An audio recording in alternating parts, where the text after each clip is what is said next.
함께 마음을 나누는 것은 참 아름다운 일입니다. 서로가 친구가 되어서 마음을 나누는 것을 우리는 우정이라고 그렇게 말합니다. 오늘 본문에 보면은 다윗과 요나단이라는 두 사람이 등장하는데, 이 다윗과 요나단 두 사람의 우정은 동서고금을 막론하고 우정의 대명사로 이렇게 불리어 왔습니다. 오늘 우리는 이 다윗과 요나단의 이 우정을 통하여서 하나님의 말씀을 같이 나누어 보도록 하겠습니다. 우리나라 대표적인 그 화가 중에 소를 그린 이중섭이라고 하는 사람이 있습니다. 이 이중섭이라고 하는 분과 시인 구상이 절친한 친구였다고 합니다. 그러니까 화가가 화가끼리, 시인이 시인끼리 친구가 되는 것은 흔한 일이겠지만, 이 시인과 화가가 친구가 되었다, 참 특이한 일인데요. 둘은 아주 절친한 친구였답니다.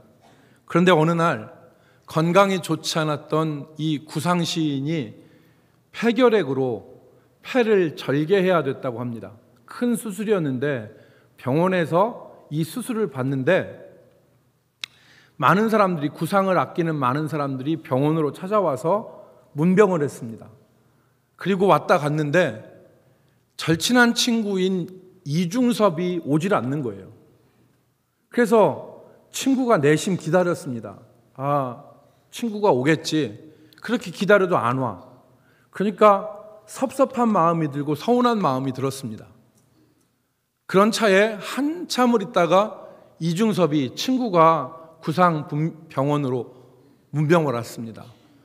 친한 친구이니까 기뻐서 반갑게 맞이하고 얘기를 했습니다.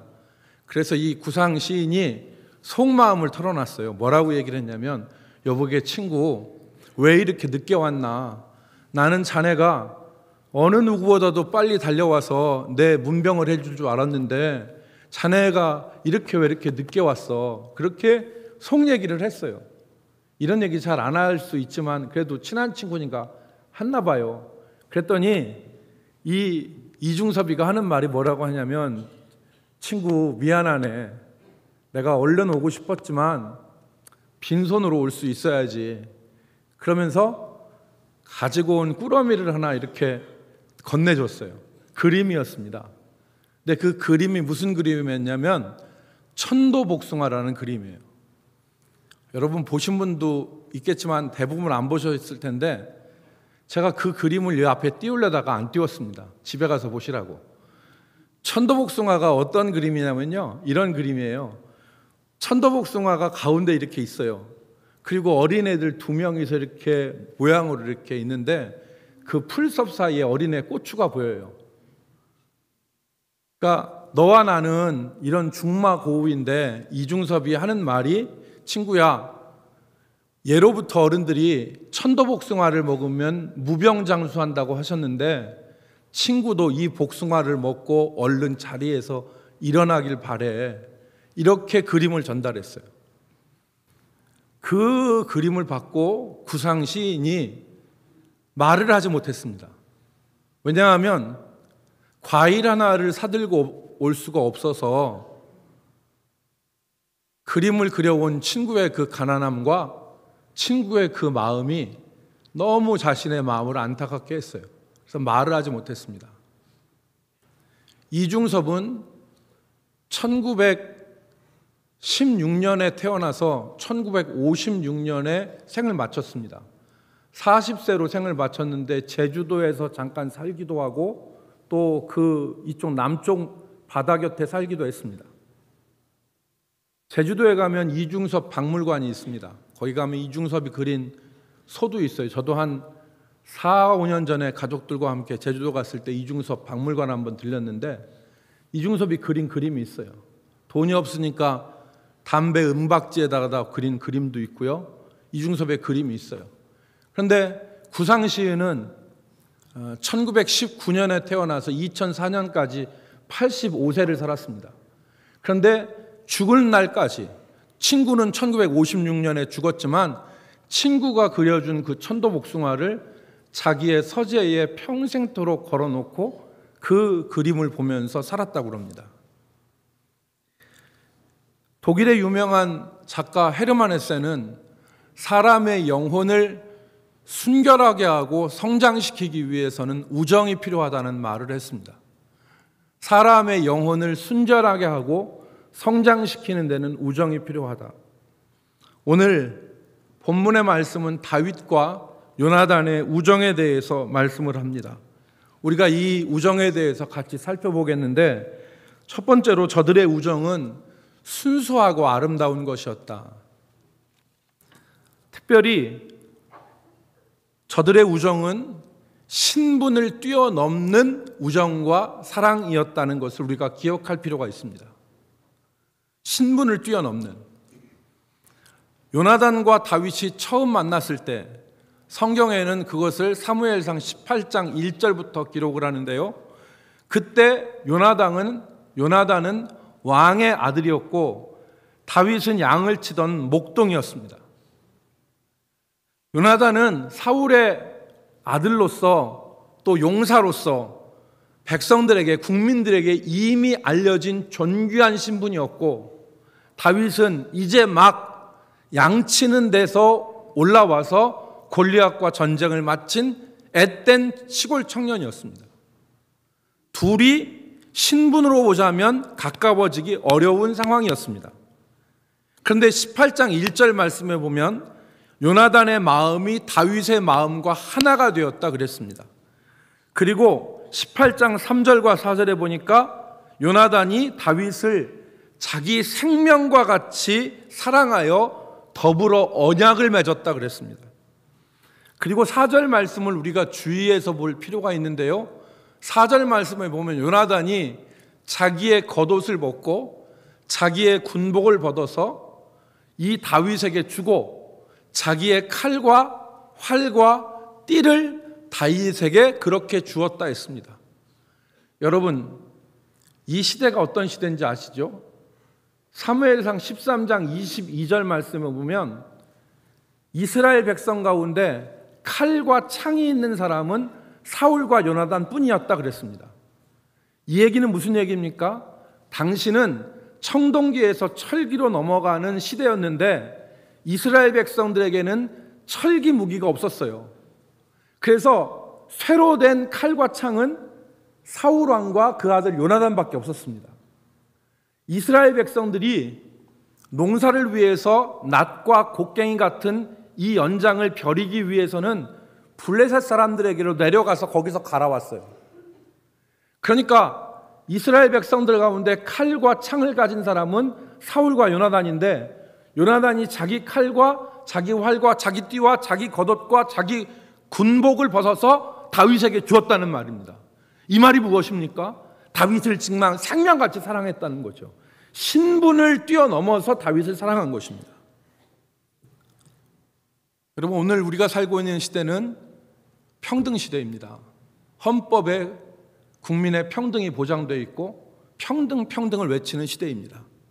그런데 이 시대에도 우리 사회에는 보이지 않는 계급과 서열이 존재합니다.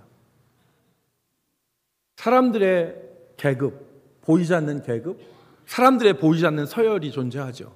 여러분, 제가 그것을 구태여 말할 필요는 없을 것 같습니다.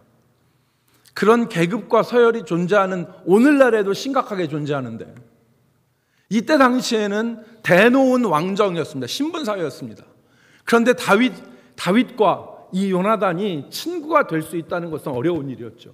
그러나 신분을 뛰어넘어 요나단과 다윗은 마음을 하나로 하고 같이 우정을 나누었습니다. 두 번째, 요나단은 자기의 생명, 자기의 유익, 자기의 이해관계를 뛰어넘어 다윗을 사랑했습니다.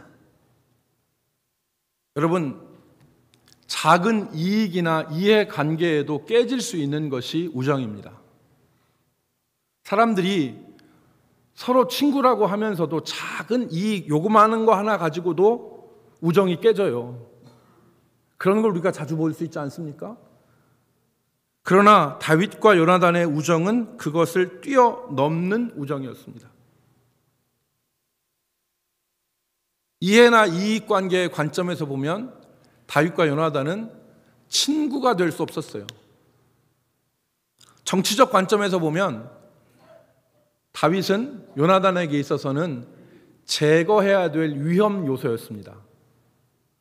즉, 앞으로 요나단이 왕이 되려면 다윗은 제거해야 돼요. 한 하늘 아래 태양이 둘은 있을 수 없다는 논리로 다윗은 죽어야만 되는 존재였어요. 그런데 그것을 뛰어넘어서 둘이 우정을 쌓은 것입니다. 여러분, 이 일에 대해서 민감한 사람이 누구냐였냐면 사울의 아버지, 요나단의 아버지 사울이었습니다. 블레셋과의 전투에서 다윗과 사울이 돌아올 때 여인들이 뭐라고 했습니까? 노래를 불렀어요. 무슨 노래를 불렀습니까? 다윗이 죽인 사람은, 사울이 죽인 사람은 천천히요, 다윗이 죽인 사람은 만만이라. 그러니까 이 사울이 분노하면서 다윗이 앞으로 더 얻을 것이 나라밖에는 뭐가 있겠느냐, 그러면서 그때부터 다윗을 죽이려고 합니다. 여러분, 오늘 우리가 읽은 장이 사무엘상 20장인데요 사무엘상 17장에 골리앗 때려 죽인 얘기가 나옵니다. 18장과 19장은 무슨 내용이냐? 사울이 다윗을 죽이려고 시도한 내용입니다. 첫 번째는 단창을 던져서 죽이려고 했고요, 두 번째로는 잘한다 다윗을 부추겨서 전쟁터로 내보내서 손 안 대고 다윗을 죽이려고 했습니다. 그래도 안 죽으니까 사울이 어떻게 했습니까? 네가 내 사위가 되라, 내 사위가 되라. 그러면서 사위가 될 때 지창금으로 블레셋 사람의 표피 100개만 가지고 오면 내가 너를 사위로 삼겠다. 무슨 말입니까? 블레셋 적진으로 들어가서 적과 싸우다가 거기서 병신이 되든지 거기서 죽든지 그건 네가 알아서 할 일이고 나는 네가 죽었으면 좋겠다, 이 마음으로 보낸 거 아닙니까? 그래도 안 죽습니다. 그랬더니 어떻게 합니까? 자객을 보냅니다. 다윗이 사는 집으로 자객을 보내서 다윗을 죽이려고 하는데 사울의 딸 미갈이 다윗을 살리지 않습니까? 그리고 오늘 20장에 와서 사울이 최종 계획을 하나 세웁니다. 그게 뭐냐면 초하루에 왕과 신하들이 함께 식사를 하는 자리에서 다윗을 제거하려는 계획을 다 세워놨습니다. 여러분, 우리나라 중국 역사에도 잔치자리에서 왕 앞에서 칼춤을 추는데 칼춤을 추는 게 춤이 아니잖아요. 그 칼이 언제 왕의 가슴으로 들어올지 모르는 상황들이 많이 연출되지 않았습니까? 유비 때도 그렇지 않았습니까? 그러니까 이 계획을 다 세워놨을 때 그것을 직감한 다윗이 오늘 뭐라고 합니까? 오늘 다윗이 이렇게 얘기합니다. 오늘 본문 20장 3절 하반절 말씀에 보면 뭐라고 했습니까? 다윗이 여호와의 살아계심과 내 생명을 두고 맹세하노니 나와 죽음 사이는 한 걸음뿐이니이다. 나와 죽음 사이는 한 걸음뿐이다. 죽음이 내 옆에 와 있다, 이 얘기입니다. 만약에 요나단이 자기의 유익과 자기의 앞날만 바라보기 급급했던 사람이라면 요나단은 다윗을 죽였을 것입니다. 그러나 요나단은 그렇지 않았습니다. 이때 이 죽음의 자리에서 다윗을 빼준 사람이 요나단입니다. 그리고 은신처 바위에 숨기고 다윗의 생명을 보호했습니다.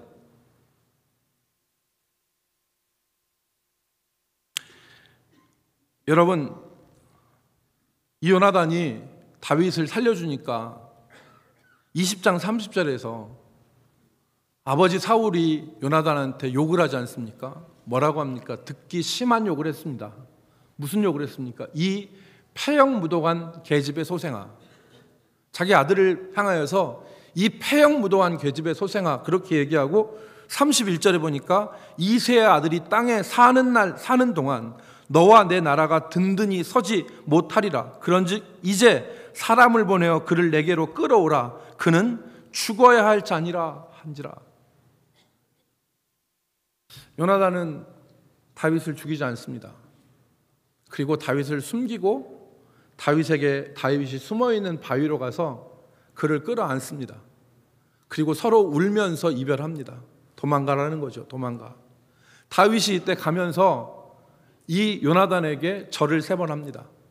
절을 3번 하고 그리고 서로를 안고 입 맞추고 그리고서 우는데 20장 41절에 보니까 다윗이 더욱 심하게 울었다 그랬습니다. 다윗이 왜 울었겠습니까? 고마워서. 자기를 살려준 이 요나단이 고마워서. 두 사람의 우정은 이런 것이었습니다. 그런데 여러분, 우리가 크게 두 번째로 생각할 사실이 있습니다. 그것은 이 요나단의 우정과 사랑은 예수님의 사랑을 예표하는 것이라는 것을 우리가 깨달아야 됩니다. 요나단의 사랑은 예수님의, 우리를 향한 예수님의 사랑을 미리 보여주는 것이다.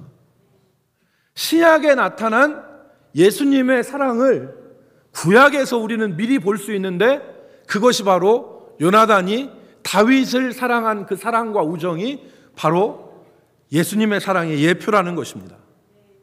여러분, 예수님은 신분을 뛰어넘어, 요나단과 같이 신분을 뛰어넘어 우리를 사랑하셨죠. 여러분, 예수님이 친구처럼 우리에게 다가오시지 않습니까? 우리가 병들고, 우리가 외롭고, 우리가 쓰러지고, 우리가 넘어졌을 때 친구처럼 우리에게 다가오셔서 손 내미십니다. 그분이 바로 예수님 아닙니까? 어느 날 다가와서, 쓸쓸한 나에게 다가와서 손을 내민 친구처럼 예수님이 다가오셔서 내게 손을 내미시고 나와 함께 하시고 나를 격려하시는 분이 바로 예수님 아닙니까? 그런데 그 예수님이 어떤 분입니까? 하늘 보좌를 버리시고 이 땅에 내려오신 분이 바로 예수님이에요. 신분을 뛰어넘어 우리를 사랑하시는 분이 바로 예수님입니다.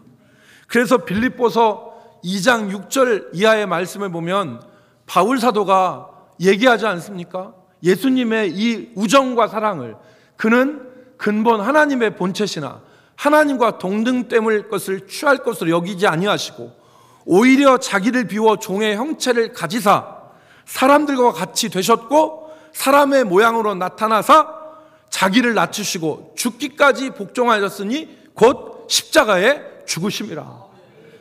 여러분, 이 예수님이 하늘 보좌에서 우리 곁에 오셨습니다. 그리고 우리를 요나단이 다윗을 사랑한 것처럼 우리를 사랑하시는 그분이 바로 예수님 아닙니까? 오늘 우리는 이 예수님이 우리 곁에 계시다는 사실, 예수님이 우리의 친구와 우리의 주님이 되신다는 사실을 붙잡기를 주의 이름으로 축원합니다. 두 번째, 요나단의 사랑은 예수님의 사랑을 예표한 것이라 그랬는데 왜 그러느냐? 예수님이 우리에게 자신의 생명을 주셨기 때문에 그렇습니다. 요나단은 이해관계를 떠나서, 자기의 유익을 떠나서 다윗을 사랑했습니다. 그런데 예수님은 이해관계가 아니라 자기의 생명을 우리에게 주신 친구입니다. 요한복음 15장 13절에서 사람이 친구를 위하여 자기 목숨을 버리면 이보다 더 큰 사랑이 없나니 그랬습니다. 예수님은 죄악으로 인해서 신음하고 고통받고 그런 우리를 위해서, 우리를 살리기 위해서 십자가에서 자기 목숨을 내어주셨습니다.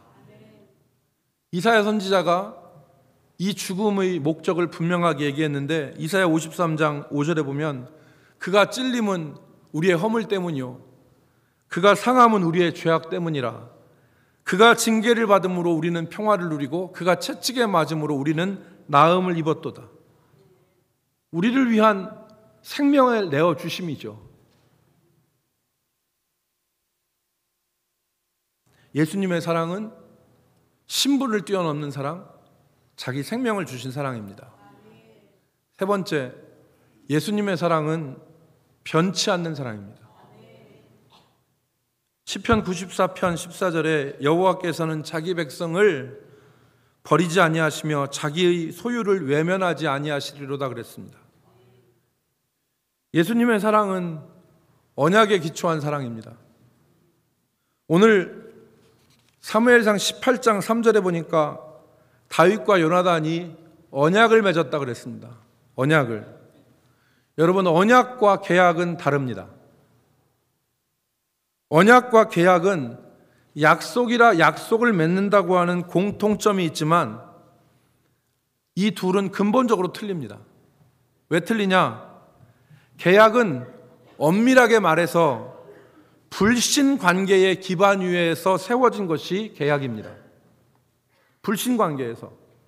계약은 서로를 믿지 못하기 때문에 이것은 해야 되고 이것은 하지 말아야 된다는 조항이 존재합니다. 그게 계약입니다. 그래서 최소한의 신뢰관계가 유지되도록 하는 것이 계약입니다. 예를 들어서 부동산 계약을 할 때 쌍방이 중도금은 언제까지 내고 잔금은 언제까지 치러야 된다, 이 약속을 어기면 누가 배상해야 된다, 이런 조항을 세웁니다. 만약에 어떤 것을 임대했을 경우에 이것은 어디까지 사용할 수 있고 계약이 완료되면 어떻게 반환해야 되고, 그리고 이것이 만약에 이 임대가 잘못되었을 경우 어떡한다, 이런 조항들이 있는데 이것은 서로를 믿지 못하는 불신 관계에서 서로에게 신뢰를 주기 위해서 세운 것이 계약입니다. 그런데 언약은 반대로 신뢰 관계에서 맺어지는 것이 언약입니다.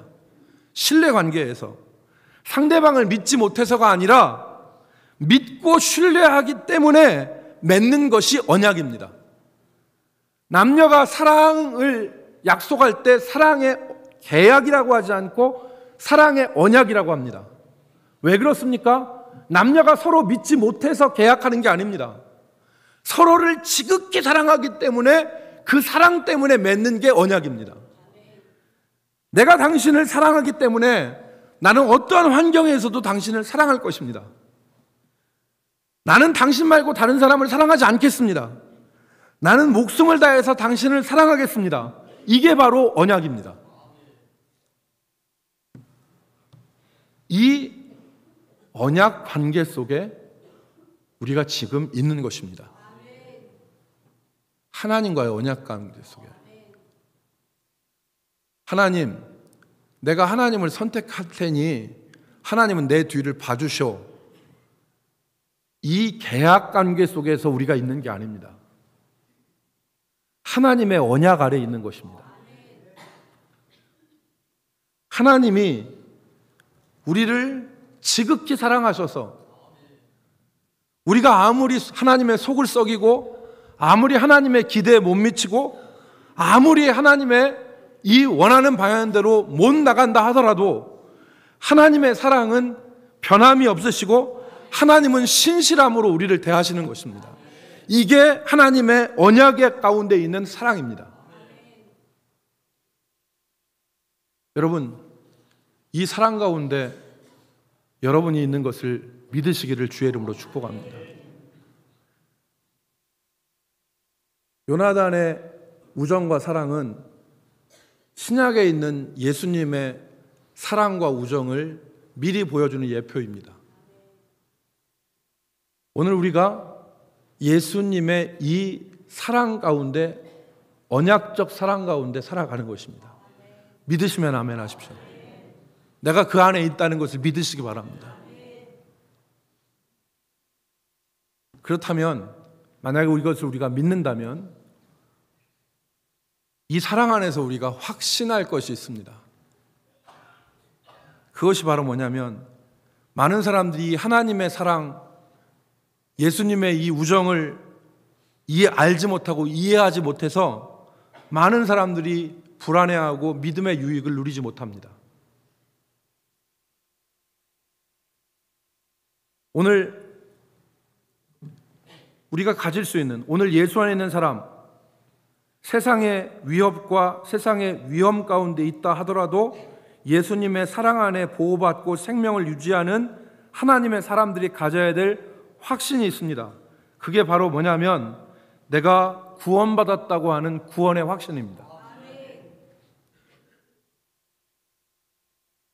갈라디아서 3장 13절 말씀을 우리 같이 한번 보겠습니다. 갈라디아서 3장 13절 같이 읽겠습니다. 그리스도께서 시작.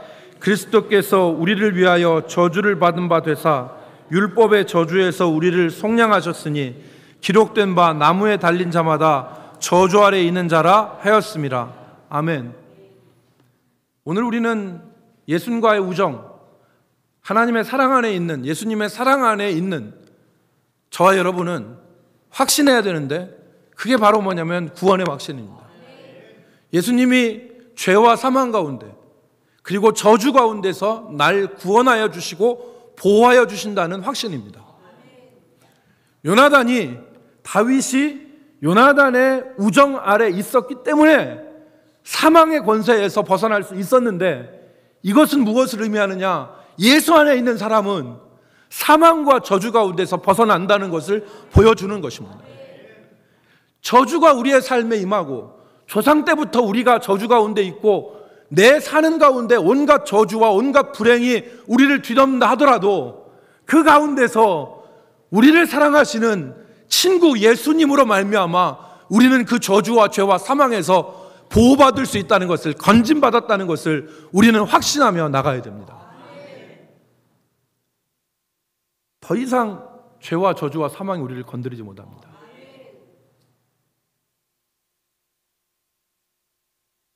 두 번째, 이 우정 안에 있으면, 이 사랑 안에 있으면 우리는 하나님의 인도와 보호를 받습니다. 인도와 보호의 확신이 있어야 됩니다. 하나님은 우리를 인도하시고 우리를 보호하십니다. 예수 믿는 사람은 예수님의 말씀처럼 예수님과 함께 멍에를 맨 사람입니다. 멍에가 무엇입니까? 소 두 마리가 있으면 소 두 마리를 같이 움직이게 하는 게 멍에 아닙니까? 그러면 우리가 예수님과 우정, 하나님과 예수 믿는 믿음 안에 있으면 주님과 함께 가는 사람들 아닙니까? 그러니까 내 길을 인도하시고 나를 보호하실 것을 우리는 확신할 수 있어야 됩니다. 그 확신이 우리 가운데 있는 것입니다. 잠언서 3장 5절과 6절의 말씀을 읽겠습니다. 잠언서 3장 5절 6절 말씀을 읽으면 너는 시작. 너는 마음을 다하여 여호와를 신뢰하고 내 명철을 의지하지 말라. 너는 범사의 그를 인정하라. 그리하면 내 길을 어떻게 하시리라? 지도하시리라. 하나님 우리 길을 인도하신다는 겁니다. 하나님 인도하신다는 거예요. 이사야 43장 1절과 2절 말씀도 읽겠습니다. 이사야 43장 1절과 2절. 야곱아 시작. 야곱아 너를 창조하신 여호와께서 지금 말씀하시느니라. 이스라엘아 너를 지으신 이가 말씀하시느니라. 너는 두려워하지 말라. 내가 너를 구속하였고 내가 너를 지명하여 불렀나니 너는 내 것이라. 내가 물 가운데로 지날 때에 내가 너와 함께 할 것이라. 강을 건널 때에 물이 너를 침몰하지 못할 것이며 내가 불 가운데로 지날 때에 타지도 아니할 것이요 불꽃이 너를 사르지도 못하리니. 할렐루야. 예수 안에 있는 사람은 다윗이 요나단의 우정으로 인하여 생명의 보호를 받았듯이 예수 그리스도께서 우리를 인도하시고 보호하신다는 확신 가운데 살아야 되는 것입니다. 하나님 우리를 보호하십니다. 하나님 우리를 인도하시는 것입니다. 그러므로 아무리 힘든 일이 있고 아무리 우리의 인생 가운데 막히는 일이 있다 하더라도 예수 믿는 사람은 절망하지 아니하는 것입니다. 왜? 내 삶을 인도하시고 나를 보호하시는 하나님이 나와 함께 하시기 때문입니다. 여러분, 제가 시편 94편 91편 4절로 7절 말씀을 읽겠습니다. 시편 91편 4절로 7절에 보니까 그가 너를 그의 깃으로 덮으시리니 그랬어요. 하나님이 너를 그의 깃으로 덮으시리니 그의 날개 아래 피하리로다. 그의 진실함은 방패와 손방패가 되시나니. 그리고 5절에 뭐라고 했으면 너는 밤에 찾아오는 공포와 낮에 날아드는 화살과 어두울 때 퍼지는 전염병과 밝을 때 닥쳐오는 재앙을 두려워하지 아니하리로다. 7절 말씀에 뭐라고 했습니까? 1000명이 내 왼쪽에서 10,000명이 내 오른쪽에서 엎드려지나 이 재앙이 내게 가까이 하지 못하리로다. 이 재앙이 내게 가까이 하지 못하리로다. 왜? 날 사랑하시는 내 예수님이, 내 주님이 나를 인도하시고 보호하시기 때문에. 그래서 예수 믿는 사람은 담대함이 생기는 겁니다. 내가 내 인생을 주님께 드리고 주님이 나의 구주가 되어진다는 확신이 있는 사람은, 주님과의 우정이 쌓여 있는 사람은 두려워하지 않습니다. 왜? 나를 구원하셨고 나를 인도하시고 나를 보호하실 것이기 때문에. 그래서 예수 믿기 전에 밤에 혼자 공동묘지 가라고 하면은 못 가죠. 무서워서 덜덜덜덜 떨려서. 공동묘지 가는데 누가 나올까 봐 무서워서 못 갑니다. 공동묘지를 어떻게 가, 밤에 그 귀신 많은 공동묘지를. 그런데 예수 믿고 나면 두려움을 이기고 혼자 공동묘지 갈 수도 있어요. 왜? 하나님이 나와 함께 하시기 때문에. 재앙이 내 앞에 미치지 못하고 천만인이 내 오른쪽에서 내 왼쪽에서 넘어지고 엎어지지만 이 재앙이 내게 미치지 못하리라. 하나님이 함께 하심으로, 하나님이 낮에 찾아오는 질병과 밤에 찾아오는 공포와 낮에 들이닥치는 화살 가운데서 오늘 우리를 지켜 주실 것이기 때문에.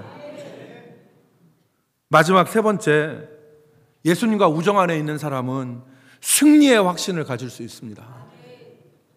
예수님은 이미 죄와 사망 권세를 십자가에서 이기셨어요. 주님과 멍에를 함께 맨 사람은 주님과 함께 승리자가 되는 줄로 믿으시기 바랍니다. 아무리 어렵고 힘든 일이 와도 예수 믿는 사람은 최종적으로 승리합니다. 그래서 로마서 8장 35절 37절 말씀 우리 같이 읽겠습니다. 로마서 8장 35절로 30, 시작. 누가 우리를 그리스도의 사랑에서 끊으리요? 환난이나 곤고나 박해나 기근이나 적신이나 위험이나 칼이랴. 기록된 바 우리가 종일 주를 위하여 죽임을 당하게 되며 도살당할 양같이 여김을 받았다 함과 같으니라. 그러나 이 모든 일에 우리를 사랑하시는 이로 말미암아 우리가 넉넉히 이기느니라. 환난이나 기근이나 적신이나 칼이나 그 무엇이나 우리를 그리스도의 사랑에서 끊을 수 없고, 우리가 우리를 사랑하시는 이로 말미암아 넉넉히 이긴다 그랬습니다. 예수 믿는 사람 가운데 구원의 확신은 분명한데 이 승리의 확신이 없는 사람들이 의외로 많습니다. 그래서 예수를 믿어도 승리의 확신이 없어요. 예수 안에 승리는 우리에게 주어진 것입니다. 하나님이 우리를 이기게 하십니다. 시편 116편 8절에 보니까 주께서 내 영혼을 사망에서, 내 눈을 눈물에서, 내 발을 넘어짐에서 건지셨나이다 그랬어요. 주께서 내 영혼을 사망에서, 내 눈을 눈물에서, 내 발을 넘어짐에서 건지셨나이다. 하나님이 이기게 하십니다. 우리의 힘이 아니라 나와 함께 하시는 내 주님으로 우리가 승리할 수 있는 것입니다. 우리 교회 출신인, 우리 다 알고 있는 얘기지만 우리 교회 출신인 연세대학교 총장을 지냈던 이 교육부 또 장관도 하셨던 송자 그 총장이 이 연세대학교를 가서 공부를 하고, 그리고 꿈을 가지고 아주 오랜 옛날에 미국으로 유학을 갔다잖아요. 그래서 유학을 가서 공부를 하는데 이 대한민국에서 그래도 공부 꽤나 한다고 해서 공부를 하고 대학을 갔고 명문대를 나왔는데, 미국에 가니까 첫째는 영어가 들리지 않더래요. 두 번째는 영어를 읽기가 어렵더래요. 그러니까 영어는 하나도 안 들리고 막 샬라샬라하고, 그 다음에 읽는 이 원서의 분량은 엄청나게 나오니까 결론을 내렸습니다. 도저히 못한다. 도저히 이 공부를 따라갈 수가 없다 하면서 모두 다 접고 이제 그냥 한국으로 돌아가야 되겠다, 이 생각. 그러니까 이 스트레스가 얼마나 여러분 크겠습니까? 공부를 하러 왔는데 들리지는 않지, 읽는 것은 산더미처럼 쌓여가지고 자기가 도저히 소화할 수 있는 분량이 아니지. 그러니까 결론은 뭐라고 생각되냐면, 나는 이 공부에 적합하지 않다, 나는 이 공부를 할 수 없다, 포기하고 나는 그냥 이제 짐 싸서 한국으로 돌아가든지, 아니면 여기서 그 미국에서 뭘 해서 여기서 그냥 공부는 담쌓고 여기서 가이드를 하든지 뭘 하든지 뭘 해서 살아야겠다, 이런 생각만 들더라는 거예요. 그런데 이분이 믿음을 가진 사람이잖아요. 그래서 오광수 목사님한테 편지를 했답니다. 전도사님, 그때 자기의 은사인 우리 일대 목사님 오광수 목사님한테, 목사님, 내가 이렇게 공부하는데 공부가 진척이 없습니다. 공부가 안 됩니다. 도저히 공부할 수 있는 가망이 안 됩니다. 그런데 이때 주님이 그 마음속에 생각을 주셨대요. 하나님이 나를 이곳까지 보내신 데는 뜻이 있지 않겠느냐. 하나님이 나를 이곳까지 보내신 데는 그냥 포기하고 돌아가려고 하는 것으로 보내지 않으셨을 거 아니냐라는 마음을 가지고 기도하면서 다시 달라붙었더니 그 어려웠던 산더미 같은, 그 정복할 수 없었던 높은 산과 같은 공부가 이렇게 되더란 얘기를. 이 양반이 그래서 박사학위 받았잖아요. 사랑하는 성도 여러분, 우리는 주님의 사랑 안에 있습니다. 요나단의 다윗을 향한 그 신분을 초월하고 자기의 이익과 유익을 생각하지 않고 신실한 언약 가운데 있던 그 우정은 우리를 향한 예수님의 사랑을 보여주는 것입니다. 오늘 그 사랑 안에 우리가 있습니다. 그래서 우리가 구원의 확신, 인도 확신, 보호의 확신, 승리의 확신을 가지고 우리가 이 땅을 살아가기를 주의 이름으로 축복합니다. 여러분 모두에게 하나님께서 죽음의 자리에서도 건져주시고 환난과 고통의 자리에서도 건져주시는 귀한 은혜를 허락하여 주실 것을 믿으시기를 주의 이름으로 축복합니다. 기도하겠습니다. 하나님, 우리는 연약합니다. 우리는 부족합니다. 하지만 하나님이 우리 곁에 와주셔서 우리의 손을 붙잡아 주시고 우리에게 한없는 사랑으로 함께 해주셔서 우리를 사망에서, 우리를 불의에서, 우리를 저주에서 건져주심을 저희가 믿습니다. 오늘 그 하나님을 바라보며 있는 자리에서 승리하는 성도들 되게 하여 주옵소서. 예수님의 이름으로 기도 올리옵나이다.